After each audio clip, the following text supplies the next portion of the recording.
Welcome to my channel momentum physics. Momentum physics के YouTube channel में आप सभी लोग का स्वागत है। आज हम लोग बात करने वाले हैं एलिजिबिलिटी रिक्वायरमेंट्स की आईआईटी जैम के एग्ज़ाम के लिए, यानी कि आईआईटी जैम का एग्ज़ाम देने के लिए हमारे ग्रेजुएशन में कितने परसेंटेज होने चाहिए, हम लोग इसकी बात करने वाले हैं। एलिजिबिलिटी रिक्वायरमेंट्स यानी कि ईआर एलिजिबिलिटी रिक्वायरमेंट्स की हम लोग बात करने वाले हैं आईआईटी जैम के एग्ज़ाम में। तो आईआईटी जैम का एग्ज़ाम देने के लिए ग्रेजुएशन में यानी कि बीएससी या बीएससी इक्विवेलेंट किसी डिग्री में आपके कितने परसेंटेज होने चाहिए वो आज हम लोग बात करने वाले हैं। तो आपके परसेंटेज होने चाहिए जनरल और ओबीसी नॉन क्रीमी लेयर के लिए। मैं सबसे पहले बात करने वाला हूँ 55% होने चाहिए या 5.5 होने चाहिए। 10 पॉइंट के स्केल में आपके 5.5 होने चाहिए। उसके बाद schedule caste, schedule tribe, PWD के लिए हमारा जो होता है 50% होता है हमारा एलिजिबिलिटी, या फिर हम लोग कह सकते हैं 5.0 ये हमारा होता है। एग्रीगेट लिखा रहता है, बहुत से बच्चे एग्रीगेट का मतलब नहीं समझते हैं, आज हम लोग वो डिस्कस करने वाले हैं। एग्रीगेट क्या होता है? ये तो सिंपल होता है कि कितने हमारे होने चाहिए बीएससी में। शेड्यूल कास्ट, शेड्यूल ट्राइब के लिए हमारा 50%, ओबीसी और जनरल के एस्पायरेंट्स के लिए 55% या 10 के पॉइंट के स्केल में हमारा 5.5% होना चाहिए। ठीक है, तो अभी हम लोग जो बात करने वाले हैं एग्रीगेट की, आज हम लोग बात करने वाले हैं एग्रीगेट में क्या होता है। ये हमारा एग्रीगेट हमारा टोटल होता है। बहुत से बच्चे जो क्वेरीज पूछते हैं, जो उनके क्वेश्चंस होते हैं कि सर क्या होगा, सारी बातें आज हम लोग डिस्कस करने वाले हैं वन बाय वन। देखिए, सबसे पहले तो मैं बात करने वाला हूँ, कुछ बच्चों का क्वेश्चन आता है कि सर मेरा दो तरह के हमारे क्वेश्चन आते हैं। जैसे सपोज करिए we are taking an example is physics. अगर आपने आईआईटी जैम का फिजिक्स से दिया है, आप आईआईटी से एमएससी फिजिक्स करना चाहते हैं, सबसे पहले तो मैं आप लोगों को ये बताना चाहता हूँ IIT JAM is an examination to take admission in IITs for MSc. MSc करने के लिए अगर आप आईआईटीज में एडमिशन लेना चाहते हैं तो उसके लिए आईआईटीज, इवन एनआईटीज में अगर आप, और जो हमारे रिसर्च इंस्टीट्यूट होते हैं आईसर्स, आईएससी बेंगलोर, इनमें अगर आप एडमिशन लेना चाहते हैं तो आपको आईआईटी जैम एग्जाम देना पड़ता है। तो हमने यहाँ बात करते हैं कि अगर आपको फिजिक्स के लिए, अगर आप यहाँ बात कर रहे हैं एमएससी फिजिक्स अगर आप यहाँ करने वाले हैं, तो बच्चों के दिमाग में क्या होता है कि अगर दो क्वेरी होती, एक तो ये होती है कि सर मेरे टोटल में तो जो है तीनों साल बीएससी के मेरे टोटल में जो है 55% है, लेकिन फिजिक्स में नहीं है, क्या मैं एलिजिबल हूँ? दूसरा क्वेश्चन होता है कि सर मेरे फिजिक्स में तो हैं लेकिन टोटल में मेरे 55% नहीं है। ये हमारी जनरल के लिए हम लोग लेके बात कर रहे हैं, तो यही सेम चीज़ शेड्यूल का शेड्यूल टाइप के लिए भी हो जाएगी। इस तरह के बच्चों के लिए हमारा क्या होता है कि टोटल में अगर बीएससी में 55% है और फिजिक्स में नहीं है, फिजिक्स में है टोटल में नहीं है, तो सबसे पहले हम लोग एग्रीगेट को समझेंगे। एग्रीगेट का मतलब क्या होता है, तो ये क्वेरी समझ में आ जाएगी, बहुत से बच्चों की ये क्वेरी होती है। तो चलिए अब हम लोग समझते हैं एग्रीगेट को। सपोज करिए कोई भी एक एग्जाम्पल, कुछ भी हम लोग ले सकते हैं एग्रीगेट के लिए। सपोज करिए एज यूजुअल हम लोग अगर मान लें जैसे पहले ईयर बीएससी फर्स्ट ईयर 3 साल होते हैं हमारे बीएससी के, first year, BSc second year, BSc third year, हमारे बीएससी के 3 साल होते हैं। 3 साल में अगर नॉर्मली देखा जाए तो 3 पेपर होते हैं, फिजिक्स का, केमिस्ट्री का, मैथ्स का। फिजिक्स, केमिस्ट्री, मैथ्स, और अगर सिंपल बीएससी कर रहे हैं तो आप एक पेपर छोड़ देंगे। मैंने केमिस्ट्री छोड़ा था तो मैं केमिस्ट्री बस छोड़ दे रहा हूँ। ठीक है, इसका हम लोग एग्जाम्पल ले लेते हैं। तो सपोज करिए आपके जो है पीसीएम में पहले साल आ गए 56% मान लीजिए, दूसरे साल आ गए 56% या 57% मान लीजिए आ गए। ठीक है, और तीसरे साल आप सपोज करिए आपके आ गए, मैं अब जिनके 60 आते हैं, जिनके 80 आते हैं, उनके लिए तो ये सब वीडियो है ही नहीं, उनका तो सब कुछ क्लियर है। ये तो बेचारे उन बच्चों के लिए है जो 60% से कम आते हैं। बहुत सी हमारी लोकल यूनिवर्सिटीज़ ऐसी होती हैं, my universities also one of them, कि वो नंबर ज़्यादा देते ही नहीं ना, उनका जो मतलब है और जो स्केल है नंबर देने का वो एंड हो जाता है 72 मार्क्स पर। अगर पूरी यूनिवर्सिटी में 1 लाख बच्चे एग्ज़ाम देते हैं बीएससी का, तो उसका छत्रपति शाहू जी महाराज यूनिवर्सिटी में मैं वहीं से मैंने बीएससी किया है, तो वहाँ तो 72-73% में तो बीएससी टॉप हो जाती है। तो ऐसे बच्चों का क्या करें, 56-57% है। ठीक है, अगर यहाँ पर मान लीजिए हमारे 54% है, तो हमारा क्या हो जाएगा, अगर हम लोग तीनों को ऐड करेंगे तो हमारा हर साल का पीसी फिजिक्स केमिस्ट्री मैथ का टोटल परसेंटेज, जो हमारा परसेंटेज होता है किसी भी ईयर का परसेंटेज, जैसे हम लोग 12th का परसेंटेज निकालते हैं, हाई स्कूल का परसेंटेज निकालते हैं, 11th का परसेंटेज निकालते हैं, बिल्कुल इसी तरीके से हर साल का जो हमारा परसेंटेज होता है वो परसेंटेज, फिर दूसरे साल का परसेंटेज, तीसरे साल का परसेंटेज, यानी कि ऑल सब्जेक्ट का फिजिक्स केमिस्ट्री मैथ्स का उस ईयर का हमारा परसेंटेज, फिजिक्स मैथ जितने जो भी पेपर हो, मैं सब जनरल बात कर रहा हूं, जितने भी उसका परसेंटेज अगर आपने निकाला है वो हमारा अगर ग्रेटर देन 55% है तो यू आर एलिजिबल। अगर आपका 54.99% भी है तो यू आर नॉट एलिजिबल। यानी कि बीएससी में हमारे 55% होने चाहिए ओवरऑल। एग्रीगेट का मतलब क्या होता है, टोटल आपके 55% होने चाहिए, ये एग्रीगेट का मतलब होता है। और वो लोग एग्रीगेट लिख देते हैं, aggregate is nothing just a grand total. हम लोग क्या बोल सकते हैं इसको, हम लोग ग्रैंड टोटल बोल सकते हैं, हम लोग इसको क्या बोल सकते हैं, ग्रैंड टोटल बोल सकते हैं। यहां पर जो हमारा बीएससी फर्स्ट ईयर में है, अगर मान लो 200 मार्क्स का पेपर है तो हमारा 600 का हो गया, 200 मार्क्स का पेपर है 600। अगर फाइनल ईयर में मान लो 300 का ये है, 300 का ये है 600, तो 1800 मार्क्स का अगर टोटल ग्रांड टोटल है तो 1800 में जो 55% है वो हो जाएगा 990। ये आपका होगा तो आप एलिजिबल रहोगे। अगर मेरी बीएससी की परसेंटेज की बात करी जाए तो मेरे तो 56% है, 56%, यानी कि 1009 मेरे परसेंटेज तो इतने हैं, तो मतलब 56% है। ये एलिजिबिलिटी आपको कब तक दिखानी पड़ती है, मैं सारी बातें आज डिटेल में करना चाहता हूं ताकि सारी इंफॉर्मेशन आपको मिल जाए। जिनको क्वेरीज जवाब चाहिए था वो तो सभी बच्चों को ऑलरेडी मिल गया है। यहाँ पर जो क्वेरीज होती है नॉर्मली, ये बच्चे होते हैं जिनका टोटल बीएससी में तो 55% होते हैं लेकिन फिजिक्स में 55% नहीं होते, दे आर एलिजिबल, दे सकते हैं, कोई प्रॉब्लम की बात नहीं है। वहां सिर्फ और सिर्फ तुम्हारा एग्रीगेट चेक होता है, यानी कि टोटल चेक होगा। क्या होगा, टोटल, ग्रैंड टोटल आपका चेक होगा, वो भी एक साल का नहीं, ग्रैंड टोटल आपका चेक होगा। और फिजिक्स में आपका क्या है, फिजिक्स में आपका जो यहां पर है, फिजिक्स में आपके 55% है, 55% है जनरल के लिए, ओबीसी के लिए, शेड्यूल कास्ट और शेड्यूल ट्राइब के लिए 50% है, लेकिन टोटल में आपके नहीं है तो you are not eligible to write to get admission in IIT. ये सिंपल सा प्रोसीजर है। टोटलिंग में आपके 55% होने चाहिए, ये हमारा सिंपल सा है। चाहे आपको जिस भी सब्जेक्ट से करना हो, आपको फिजिक्स से करना हो, केमिस्ट्री से करना हो, बायोटेक्नोलॉजी से करना हो, मैथमेटिक्स से करना हो, स्टैटिस्टिक्स से करना हो, जिस भी सब्जेक्ट से अगर आपको आईआईटी जैम देना है, आपके 55% होने चाहिए। बीएससी में टोटल ओवरऑल ग्रैंड टोटल का परसेंटेज आपका 55% जनरल कैटेगरी के लिए और शेड्यूल कास्ट के लिए 50% होना चाहिए। अगर आप इसको मेंटेन या मैनेज नहीं कर पा रहे हैं, अगर आपका जैम निकल जाता है, तब भी आप एडमिशन लेने वाले नहीं बन पाएंगे। अब मैं बात करता हूं एक एडिशनल क्वेरी की, मैं यहां पर बात करना चाहता हूं।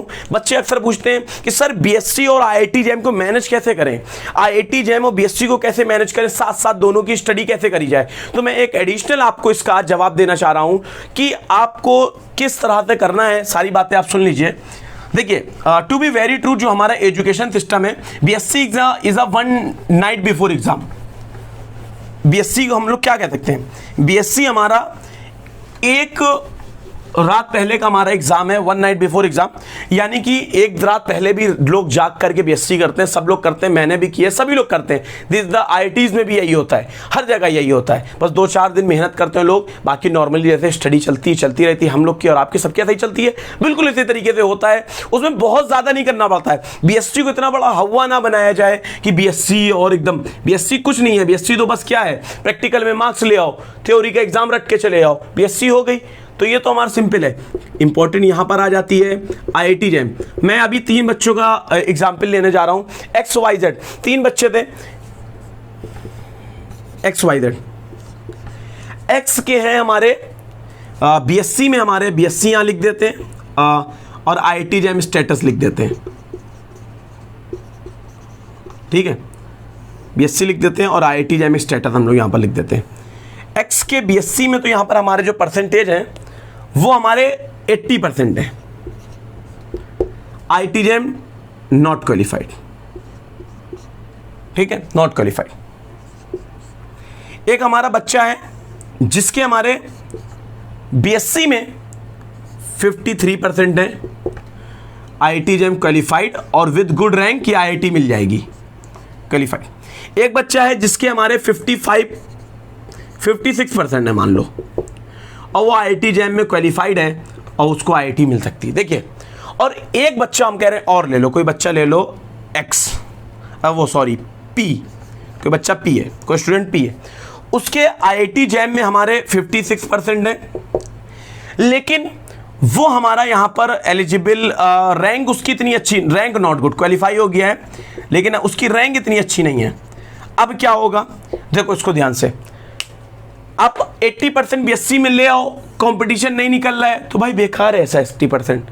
तो ये ऐसे X वाली कैटेगरी में अगर तुम आते हो तो तुम बेकार हो, तो अपनी यूनिवर्सिटी को टॉपर हो तो अपना गोल्ड मेडल अपने घर में रखो, बेकार हो, कोई काम का नहीं है। नेशनल लेवल का कंपटीशन निकालोगे तभी कुछ लाइफ में अच्छा कर सकते हो, साइंस की लाइफ में IITs जाने के लिए।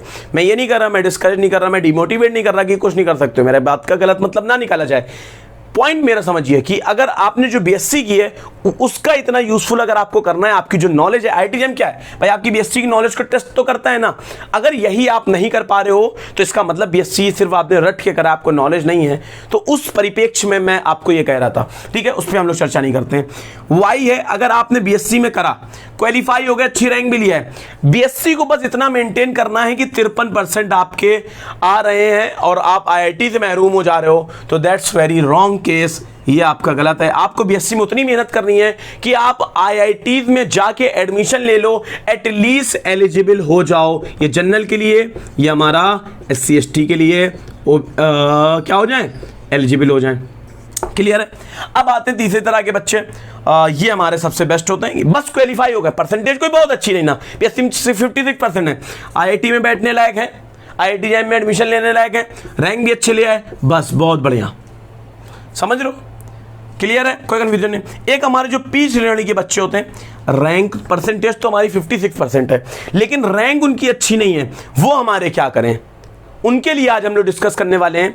देखो IITs में जो हमारी एलिजिबिलिटी होती है वो मैंने 55% बताई, और हमारी क्या बताई कि ये सारी एलिजिबिलिटी मैंने बता दी, 55% जनरल के लिए, शेड्यूल कास्ट के लिए 50%।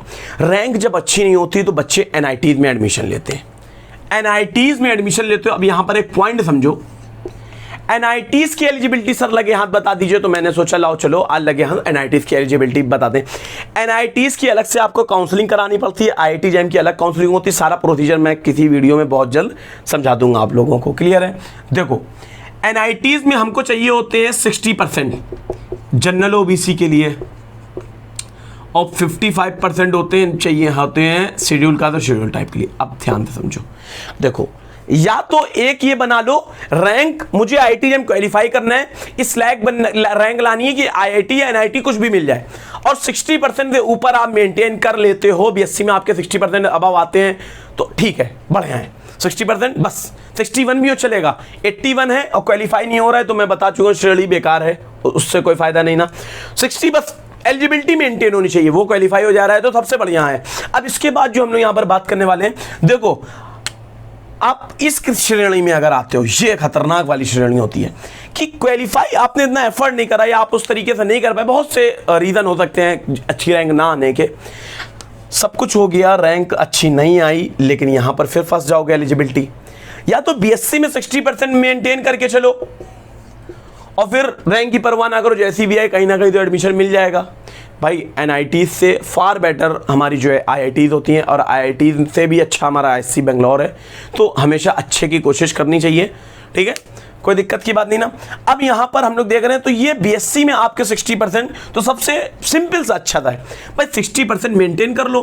अगर नहीं कर पा रहे हो, मान लो नहीं होते, मैं खुद जानता हूँ ये रियलिस्टिक होता है, बहुत सी यूनिवर्सिटीज होते हैं, लोकल यूनिवर्सिटी नहीं आते 60%, इम्पॉसिबल टाइप का होता है कि रटन विद्या। भाई देखो जो ये दोनों अलग चीजें हैं एकदम, BSc और IIT जैम, यहाँ रटन विद्या चलती है, यहाँ पर दिमाग चलता है, नॉलेज चलती है, ये दोनों अपोजिट हैं। कोई यहाँ पर ज्यादा ले आता है, वहां पर नहीं ला पाएगा। बहुत कम ऐसे बच्चे होते हैं जो यहाँ पर भी ले आते हैं, रटन विद्या भी अच्छी है और न्यूमेरिकल सॉल्विंग पावर भी अच्छी है, तब तो कॉम्बिनेशन अच्छा हो जाता है। तो इस तरह के बच्चे जो हैं तो उनके लिए दैट्स फाइन। हम उन जो जनरल हमारे कॉमन हमारे बच्चे होते हैं, मैं उनके लिए सारी बातें कर रहा हूं। तो आपको ये सारी बातें ध्यान रखनी है कि कितने क्या परसेंटेज है, तो आपको इतनी मेहनत करनी है, कभी भी एलिजिबिलिटी से आपको प्रॉब्लम नहीं होनी चाहिए। Let me tell you my case. मैंने 2016 में BSc का एग्जाम दिया था, BSc थर्ड ईयर का, TYBSc का, थर्ड ईयर का मैंने दिया था, ठीक है, एग्ज़ाम, कोई दिक्कत नहीं।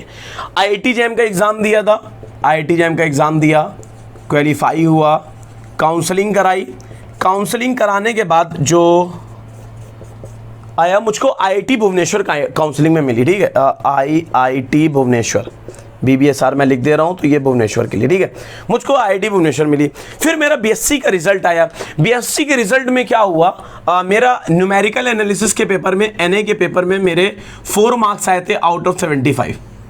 तो मेरी ओवरऑल जो मैंने यहाँ पे इससे पहले आपने देखा वो परसेंटेज लिखी है, मैं 56% BSc फर्स्ट ईयर में थे, 56% BSc सेकेंड ईयर में थे। मेरे इसमें कुछ हो गए थे, कुछ कम हो गए थे, यानी कि 52 पॉइंट समथिंग कुछ थे, 52% कुछ या 51% हमारे कुछ थे, कि ओवरऑल इनका 54% बन रहा था। तो मैंने जो है बात करी आईआईटी भुवनेश्वर में कि वहाँ क्या है। एक और एडिशनल इन्फॉर्मेशन मैं आप लोगों को देना चाहता हूँ, बैक का जो रिजल्ट आना था, बैक का जो एग्ज़ाम होना था वो बड़ा लेट होना है। मेरी लेट लतीफ़ यूनिवर्सिटी है तो बड़ा लेट होता है सारी चीज़ें। तो बहरहाल अफसोस भी हुआ था मुझको काफ़ी, हर किसी को होता है, अगर आपके साथ भी ये चीज़ होती तो होती। लेकिन मैंने जो चीज़ें अपनी लाइफ में करी उसके बाद से जो चेंजेस मैं अपने लिए लाया, मैंने फिजिक्स के प्रति जो सीखने के लिए मैंने वो करा। तो जो चीज़ें मैंने गलतियाँ करी, एक्चुअली द रीज़न इसकी ये होने का क्या था कि थोड़ा सा कुछ, मैं ब्लेम नहीं कर रहा हूँ यूनिवर्सिटी के ऊपर या क्वेश्चन पेपर के ऊपर या किसी भी चीज़ के ऊपर, कुछ ना कुछ मेरी भी गलती रह गई थी कि कुछ इतना, बस वही मैं कहना चाह रहा हूँ कि इतना यार कर लो, एलिजिबिलिटी में ना फंसना। एलिजिबिलिटी में फंस गए तो बड़ा अफसोस होगा लाइफ में बाद में कि यार कहाँ फंस गएंगे मुसीबत की चीज़ में। तो एलिजिबिलिटी में कभी ना फंसना, उसके बाद तो बाकी सारी चीज़ें क्लियर हैं। अब ये क्वेश्चन है कि मैंने क्या एफर्ट किया उसके बाद जब आईआईटी भुवनेश्वर मुझे काउंसलिंग में मिली। अब उसके बाद मैं क्या करने वाला था, मेरे जब 55% नहीं बने तो ऑब्वियस सी बात है मैंने आईआईटी भुवनेश्वर मैनेजमेंट को कांटेक्ट करने की कोशिश की। तो मैंने आईआईटी भुवनेश्वर के जब कांटेक्ट किया तो उन्होंने बोला कि नहीं, आपको 55% ही दिखाना होगा। तो सारे रूल्स, फिर ये हुआ कि जो फीस होती है तो वहाँ जाते एक रिस्क होता कि चलो ठीक है पूरा करके वहाँ जाओ, वहाँ फीस जमा करो, सारी चीज़ें, इतनी चीज़ें इकोनॉमिकली उसको अफोर्ड कर पाना, सारी चीज़ें, ट्रेन की बुकिंग और इतना, उस टाइम पे ऐसा नहीं पॉसिबल था कि मैं सारी चीज़ें अरेंज कर पाता। मैं पेरेंट्स से कहता हूँ वो मतलब आँख बंद करके जो है ऐसे रिस्क लेके पैसा लगा देते, तो ऐसा नहीं कंडीशन थी। तो क्या हुआ फिर, ये तो भुवनेश्वर जाने का कैंसिल, ये वहाँ जाके पता लगाओ कि क्या कैसे हो रहा है, तो इतना पैसा बर्बाद करने के लिए नहीं था, टू बी वेरी ट्रू, ठीक है। ये फिर उसके बाद मैंने क्या किया, वहाँ मैंने कांटेक्ट किया, मैंने मेल किया जो हमारी वहाँ की मैनेजमेंट कमेटी थी, ऑर्गेनाइजिंग कमेटी थी, उनको मैं कॉल किया, उनसे सारी बातें की। तो उन्होंने कहा कि तुमको 55% दिखाने रहेंगे। अब मैं आपको बताना चाहता हूँ, बहुत से बच्चों को क्वेश्चन होता हो कि यार कभी कभी बैक लग जाती है दूसरी यूनिवर्सिटीज़ में, या कुछ भी हो सकता है, डिग्री डिलेड हो जाती है, कभी कुछ भी हो सकता है। तो डेट क्या होती है ये सब दिखाने की, डेट होती है 30 सितंबर, 30 सितंबर डेट होती है। जुलाई में हमारा एडमिशन होते हैं। अब इस साल की तो मैं बात नहीं कर रहा क्योंकि कोविड चल रहा है, उसकी तो मैं बात ही नहीं कर रहा, ये तो पूरा यार ही एक्सेप्शन है। यहाँ तो वो छूट दे रहे हैं कितना क्या, वो सब मैं इसकी बात नहीं कर रहा, ये वीडियो मैं जनरल बता रहा हूँ हमेशा के लिए, ठीक है। तो 30 सितंबर हमारी डेट हुआ करती है कि 30 सितंबर को आपकी अपनी डिग्री कि हाँ मैं पास हो चुका हूँ, मेरी कोई बैक नहीं लगी है और मेरे परसेंटेज 55% मेरे क्लियर हैं, ये सारी चीज़ें आपको दिखानी पड़ेंगी 30 सितंबर तक। इसके बाद मैं आपको एक और एडिशनल इंफॉर्मेशन देना चाहता हूँ, इन केस अगर आपके साथ ऐसा कोई केस हो जाए कि आपके परसेंटेज कम हो और आपको जो है आईआईटी को या आईआईटी काउंसलिंग में मिल जाए, तो आपके पास दो ऑप्शन होंगे, या तो आप कहीं लोकल यूनिवर्सिटी से एमएससी करो जैसे मैंने किया, या फिर आप एक साल प्रिपरेशन करो, ड्रॉप लो। तो मैंने इतना बड़ा रिस्क नहीं लिया, मैंने नेक्स्ट ईयर दिया, फिर से क्वालिफाई हो गए, लेकिन फिर मैंने आया वही कंटिन्यू करने की ही सोचा कि इसको कंटिन्यू ही करते हैं एमएससी, और यहीं से मैंने करा और फाइनली काफ़ी अच्छी चीज़ें होती रही लाइफ में। अब तो आईआईटी जैम के बच्चों को मैं पढ़ाता भी हूँ, ठीक है। तो चलो अब यहाँ पर हम लोग आ जाते हैं कि ये सारी चीज़ें हमारी हो गई। 60% क्या बता रहे थे हम लोग, हाँ, जब मैंने वहाँ पे कांटेक्ट किया तो 30 सितंबर को आपको सारी चीज़ें दिखानी पड़ेंगी। अगर इन केस अगर किसी के साथ ऐसा होता है तो मैं एक ट्रिक आप लोगों को बहुत अच्छी बताता हूं। आप क्या करिए, अगर आप चाहते हैं अपना ईयर बचाना चाहते हैं, अपनी ईयर नहीं, आप अपनी सीट बचाना चाहते हैं आईआईटी में, सीट बचाने का तरीका आपका क्या होता है, आप उस IIT पहुंच जाइए, वो IIT में आप पहुंच जाइए। वहां जाके एक तो काउंसलिंग के टाइम में आपको सिक्योरिटी मनी 10,000 अभी चल रही है वो जमा करवा लेंगे, तो आपकी सीट लॉक हो जाएगी। उसके बाद का हमारा प्रोसीजर ये होता है कि जाके वहां एडमिशन ले लेना और वहां जाके पूरी फीस जमा कर देना, भैया मेरी ये फीस है, वहां फीस जमा कर दी। अब क्या होगा, वहां से निकल लेना। जैसे क्या होता है, एडमिशन करा के हम लोग चले जाते हैं ना घर, एग्जाम नहीं देते हैं, बहुत सी जगह ऐसा होता है जनरली, एडमिशन ले लिया और फिर नहीं लिया, वहां नहीं पढ़ते, ठीक है, नाम भी नहीं कटवाए, वहां गए फीस जमा कर देना। तो क्या होगा, आपका नेम बाकी रहेगा। जब अगले साल आप 55% बैक देके कंप्लीट करके आना, फिर नेक्स्ट ईयर जब एडमिशन हो वहां जाके अप्लाई करना, तो आपको विदाउट एनी एंट्रेंस एडमिशन आपका हो जाएगा एज ए बैक, मतलब फिर से आप री एडमिशन करा रहे हो, अपनी ही सीट पर आप री एडमिशन करा रहे हो। तो ऐसा भी प्रोविजन होता है। तो ये सब चीजों की नॉलेज नहीं होती, मुझे नहीं थी। मुझे अब पता कैसे चली, ये मुझको पता ऐसे चली कि मेरे साथ साथ मेरा फ्रेंड जो मेरे साथ BSc में पढ़ता था, मेरे कॉलेज में मेरे साथ BSc, तो उसने मैथमेटिक्स से दिया था, उसका मैथमेटिक्स से क्वालिफाई हो गया था। तो उसने जब वो, उसको भी कोइंसिडेंटली की IIT भुवनेश्वर मिली, वो जब वहां गया तो उसने ये सारी चीजें पता लगाई, तो उसको इन्फॉर्मेशन ये मिली। तो जो मैंने आपके साथ शेयर की है ये सारी इन्फॉर्मेशन, ये आज की जो परसेंटेज एलिजिबिलिटी के मामले में जो आज की वीडियो मैंने बनाई है, आई थिंक ये मतलब बहुत ही ज्यादा यूजफुल होने वाली है आप लोगों के लिए। जितने भी डाउट्स हैं, जो कुछ भी चीजें हैं, ये सारी आपकी क्लियर हो गई होंगी, आई होप। इसी की तरह हम लोग, इसी तरह बिल्कुल और भी वीडियोस हम लोग बहुत जल्द लेकर आने वाले हैं आप लोगों के लिए। मैक्सिमम हेल्प होगी। मेरे चैनल को सब्सक्राइब जरूर कर देना अगर अभी तक नहीं किया है, लाइक कर दो वीडियो को, अपने फ्रेंड्स के साथ शेयर कर दो क्योंकि यूजफुल इंफॉर्मेशन है। अगर कोई क्वेरी है आप कमेंट कर सकते हो, मुझसे पूछ सकते हो किसी भी तरीके से। ऑल क्लियर, ये सारी मैंने आज एलिजिबिलिटी रिक्वायरमेंट IIT JAM की बता दी है। आई होप कि सारी चीज़ें आपको क्लियर हैं। तो इसी के साथ हम लोग इस वीडियो को यहीं पर रोकते हैं। बहुत जल्द आप वेट करिएगा, हम लोग नई वीडियोस लाएंगे बहुत सारी यूजफुल इंफॉर्मेशन के साथ, बहुत सारा हमारा स्टडी कंटेंट के साथ, बहुत कुछ हम लोग लाने वाले हैं एक्साइटिंग, ठीक है। तो तब तक के लिए मैं आपसे विदाई लेना चाहता हूं। तब तक के लिए bye everyone, take care, thank you.